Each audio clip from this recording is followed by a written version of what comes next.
Hi friends, welcome to ನಮ್ಮ channel. ನಿಮಗೆ ಗೊತ್ತಾ, ಈ ವಿಡಿಯೋದಲ್ಲಿ ನಾನು ನಿಮಗೆ GST ಬಗ್ಗೆ ಹೇಳ್ಕೊಡ್ತೇನೆ. GST ಯಾವ ರೀತಿ ವರ್ಕ್ ಆಗುತ್ತೆ, ಅದಾದಮೇಲೆ ನಿಮಗೆ ಪ್ರೆಸೆಂಟ್ ಇರುವ ಟ್ಯಾಕ್ಸ್ ಸಿಸ್ಟಮ್ಗೆ ಕಂಪೇರ್ ಮಾಡಿದ್ರೆ ಏನೇನು ಬೆನಿಫಿಟ್ಸ್ ಆಗುತ್ತೆ, ಈಗ ಪ್ರೆಸೆಂಟ್ ಇರೋ ಟ್ಯಾಕ್ಸ್ ಯಾವ ರೀತಿ ನೀವು ಕಟ್ತೀರಾ, ಅದಾದಮೇಲೆ ಈಗ GST ಬಂದಾದಮೇಲೆ ಯಾವ ರೀತಿ ಕಟ್ತೀರಾ ಅನ್ನೋದನ್ನು ನಾನು ನಿಮಗೆ ತಿಳಿಸ್ಕೊಡ್ತೇನೆ ಒಂದು ಎಕ್ಸಾಂಪಲ್ ಮೂಲಕ. ಸೊ ಈ ವಿಡಿಯೋನ ಕೊನೆ ತನಕ ನೋಡಿ ಮತ್ತು ಇದ್ರ ಬಗ್ಗೆ ತಿಳ್ಕೊಳ್ಳಿ. ಅದಾದಮೇಲೆ ಈ ವಿಡಿಯೋ ನಿಮ್ಗೆ ಏನಾದರೂ ಇಷ್ಟ ಆದರೆ ಈ ವಿಡಿಯೋನ ಲೈಕ್ ಮಾಡಿ, ಜೊತೆಗೆ ನೀವು ಈ ವಿಡಿಯೋನ ನಿಮ್ಮ ಫ್ರೆಂಡ್ಸ್ಗೂ ಶೇರ್ ಮಾಡಿ ಮತ್ತು ತಪ್ಪದೇನೆ ನಮ್ಮ ಚಾನಲ್ಗೆ ಸಬ್ಸ್ಕ್ರೈಬ್ ಮಾಡ್ಕೊಳ್ಳಿ ಫ್ರೆಂಡ್ಸ್. ಇದೇ ರೀತಿ ನಿಮಗೆ ಇನ್ಫಾರ್ಮೇಷನ್ ನಾನು ಕೊಡ್ತಾ ಹೋಗ್ತೇನೆ.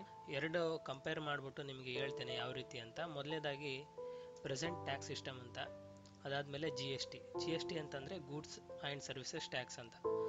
ಇದು ಯಾವುದೇ ರೀತಿಯ ಒಂದು ಪ್ರಾಡಕ್ಟ್ನ ಲಾಂಚ್ ಆಗಬೇಕು ಅಂತಂದರೆ 4 ಜನ ಬರ್ತಾರೆ. ಅದರಲ್ಲಿ ಯಾರ್ಯಾರು ಅಂತಂದರೆ ಒಬ್ಬ ಮ್ಯಾನುಫ್ಯಾಕ್ಚರರ್, ಇನ್ನೊಬ್ಬ ಡಿಸ್ಟ್ರಿಬ್ಯೂಟರ್, ಇನ್ನೊಬ್ಬ ಹೋಲ್ಸೇಲರ್, ಇನ್ನೊಬ್ಬ ರಿಟೇಲರ್.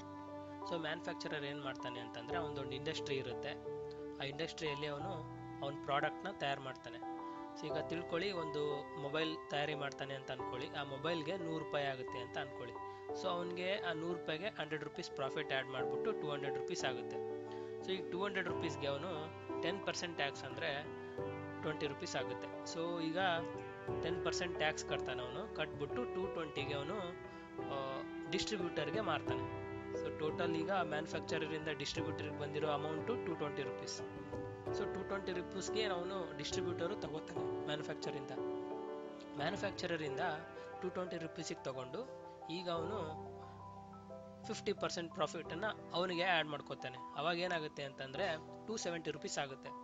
ಸೊ ಆ 270 ರುಪೀಸ್ಗೆ ಅವನು 10% ಟ್ಯಾಕ್ಸ್ ಕಟ್ತಾನೆ. 10% ಅಂದರೆ ಎಷ್ಟಾಯಿತು? 27 ಆಯಿತು. ಸೊ ಆ 27ಗೆ 270 ಆಡಿದ್ರೆ ಎಷ್ಟಾಗುತ್ತೆ? 297. ಸೊ ಈ 297ನ ಅವನು ಹೋಲ್ಸೇಲರ್ಗೆ ಮಾರ್ತಾನೆ ಒಂದು ಪ್ರಾಡಕ್ಟ್ನ. ಸೊ ಈಗ ಇವನು ಏನು ಮಾಡ್ತಾನೆ, ಇವನು ಒಂದು 50 ರೂಪಾಯಿ ಪ್ರಾಫಿಟ್ ಆ್ಯಡ್ ಮಾಡಿಕೊಂಡು 347 ಆಗುತ್ತೆ.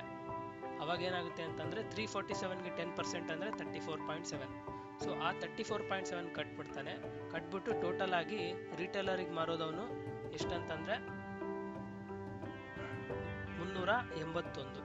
ಸೊ 381.7 ರುಪೀಸ್ಗೆ ಮಾರ್ತಾನೆ ರಿಟೇಲರ್ಗೆ. ಸೊ ಈಗ ರಿಟೇಲರ್ ಏನು ಮಾಡ್ತಾನೆ, ಈಗ ರಿಟೇಲರ್ 381 ರುಪೀಸ್ಗೆ ಅವನು 50 ರುಪೀಸ್ ಪ್ರಾಫಿಟ್ ತಗೊಂಡು, ಸೊ ಈಗ ಟೋಟಲ್ ಆಗಿ 431 ರುಪೀಸ್ ಆಗುತ್ತೆ. ಅವನು ಅದಕ್ಕೆ 10% ಟ್ಯಾಕ್ಸ್ ಕಟ್ತಾನೆ. ಅದರಿಂದ ಏನಾಗುತ್ತೆ? 43.17 ಟ್ಯಾಕ್ಸ್ ಆಗುತ್ತೆ. ಟೋಟಲ್ ಆಗಿ ಕಸ್ಟಮರಿಗೆ ರೀಚ್ ಆಗಬೇಕಾದ್ರೆ ಅದು ಟೋಟಲ್ ಅಮೌಂಟ್ ಎಷ್ಟಾಗುತ್ತೆ ಅಂತಂದರೆ 474.87 ಆಗುತ್ತೆ. ಇದೇ ರೀತಿ ಈಗ GSTಯಲ್ಲಿ ಬಂದರೆ, GSTಯಲ್ಲಿ 100 ರುಪೀಸ್ ಪ್ರಾಡಕ್ಟ್ ಮ್ಯಾನುಫ್ಯಾಕ್ಚರ್ ಈಗ ಆದರೆ ಈಗ 100 ರುಪೀಸ್ ಪ್ರಾಫಿಟ್ ತಗೋತಾನೆ ಅವನು. ಸೊ ಈಗ 200 ಆಗುತ್ತೆ. ಈ 200ಗೆ ಏನು ಮಾಡ್ತಾನೆ ಅಂತಂದರೆ, ಅವನು 100 ರುಪೀಸ್ ಪ್ರಾಫಿಟ್ ತಗೊಂಡಿದ್ದಾನಲ್ವಾ, ಸೊ ಅದು ಅವನ ಪ್ರಾಫಿಟ್. ಸೊ ಅದಕ್ಕೆ ಏನು ಮಾಡ್ತಾನೆ, ಅವನು 10 ರುಪೀಸ್ ಆಫ್ 100% ಇರುತ್ತೆ, ಅದನ್ನು ಅವನು ಕಟ್ತಾನೆ. ಸೊ ಈಗ 10 ರೂಪಾಯಿ ಟ್ಯಾಕ್ಸ್ ಕಟ್ತಾನೆ. ಅದಾದ ನಂತರ ಅವನು ಸೆಲ್ಲರ್ಗೆ ಕೊಡೋ ಪ್ರೈಸ್ ಎಷ್ಟು? 200. ಇಲ್ಲಿ ನೋಡಿ, ನೀವು ಇದಕ್ಕೂ ಕಂಪೇರ್ ಮಾಡಿ. ಸೊ ಇಲ್ಲಿ 220 ರುಪೀಸ್ ವಿತ್ ಟ್ಯಾಕ್ಸ್ ಆ್ಯಡ್ ಮಾಡಿಬಿಟ್ಟು ಮಾರ್ತಾ ಇದ್ದ.